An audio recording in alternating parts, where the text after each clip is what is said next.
My paper focused on the effects of carbon dioxide levels on tree chemical defenses. What I found was that at elevated conditions of carbon dioxide, trees released more cardenolides than at ambient concentrations of carbon dioxide.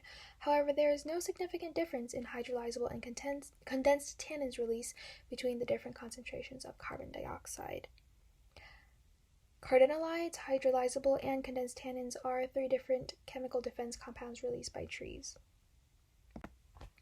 Here are my results. As you can see, the x-axis indicates the chemical defense compound, condensed tannins, hydrolyzable tannins, and cardenolides. The y-axis indicates the log of the amount of chemical release in milligrams per gram of dry mass of leaves. As you can see, there's a general trend of ambient conditions having greater release of condensed tannins and hydrolyzable tannins, but because their p-values indicate not statistically significant, we cannot explain the difference in chemical release by the difference of carbon dioxide concentration. And because it was not statistically significant, it's indicated as NS on the bar graph. However, trees in elevated conditions released more cardenolides than trees in ambient conditions. They had a p-value of 0.0498 and is indicated as an asterisk for significance in the bar graph. That means the difference in release of cardenolides between the concentrations can be explained by the difference in the carbon dioxide concentrations. But why does this matter?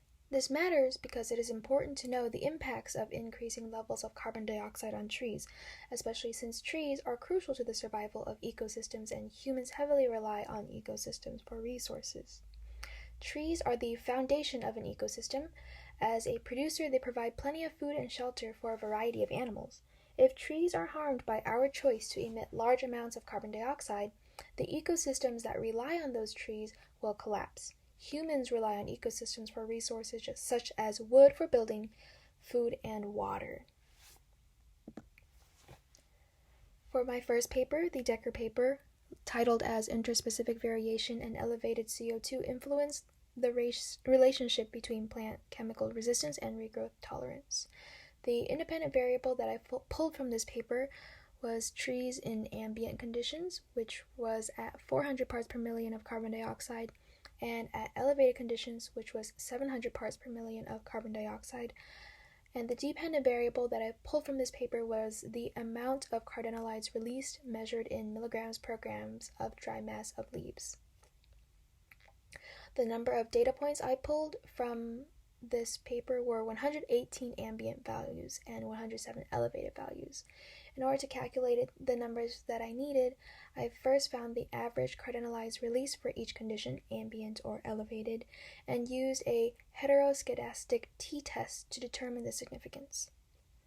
It is important to notice that the ratio from elevated to ambient conditions was 1.75. This will be helpful in normalizing the data to work with the next paper.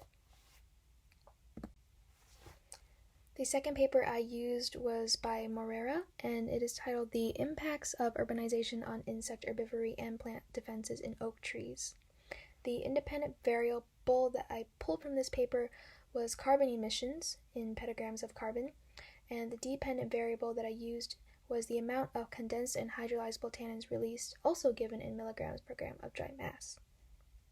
Unfortunately, petagrams of carbon cannot be converted to parts per million to match with the previous paper, and that is why it is necessary for us to normalize the data.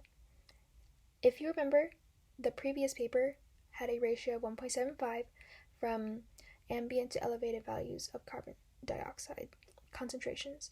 So in order for that to be used into this paper, I picked one of the smallest emission rates and used it as a denominator, divided all of the emission rates by that value, which I chose 140.050263, in order to find the ratios that it is to that number. As you can see on the right, those were all the data that I chose from this paper, and I tried to choose as close to 1 as I could for all the ambient values, and as close to 1.75 as I could for all the elevated values. In order to find the numbers that I needed for this paper, I had to find the average condensed and hydrolyzable tannins released for each condition, ambient or elevated, and used a homoscedastic t-test to determine the significance.